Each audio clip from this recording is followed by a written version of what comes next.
The harness bend. Hello everybody, welcome back. Those who are here on a regular basis. For anybody that's new, hello. Anyway, today's little knot that Johnny's learned is the harness bend.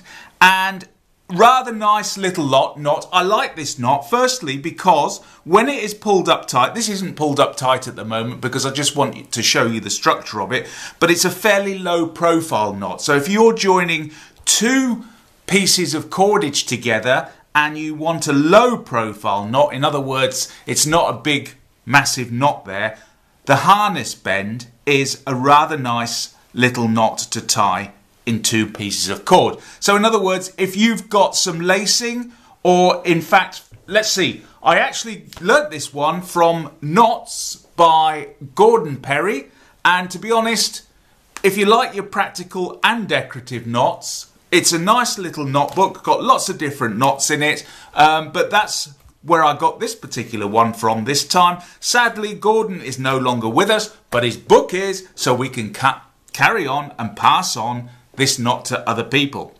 And so this knot, as I said, is good for lacing, and also use the harness bend to make temporary repairs to broken tack straps. For those of you who know what a tack strap is, brilliant. I haven't got a clue, but I'm guessing it's for horses. So anyway, this is a rather nice little low profile knot. In other words, when I say low profile, it doesn't become a big knot when tied. And so therefore, it is good for lacing if you've got a broken lace, something like that. This is a little knot to learn, and it's a doddle. Anyway, without further ado, let's get knotting, and I will show you how to tie this particular knot.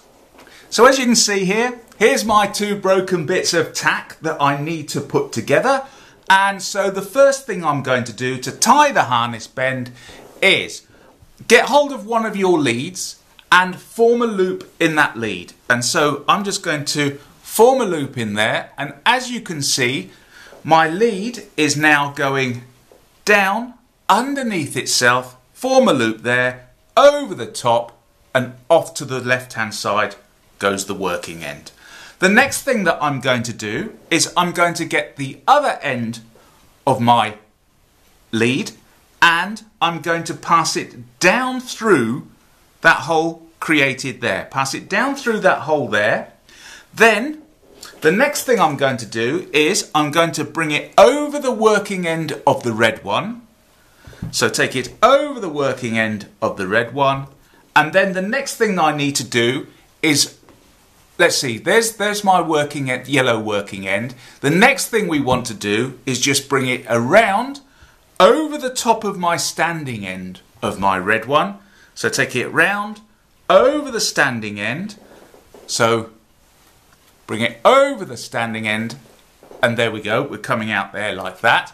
And the next thing that I want to do is just where I've got the yellow one coming over here, I then pass it down and bring it underneath the yellow one at that point there.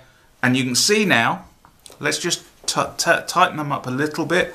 You can see now that I have got two loops that I've created, one above the other at that point there. You can see both my working ends, and I'm just going to pull a little bit more through because I just want a little bit more through like that.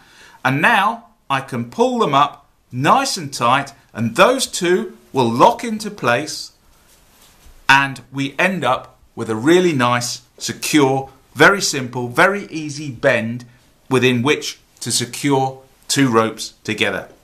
And that is the harness bend.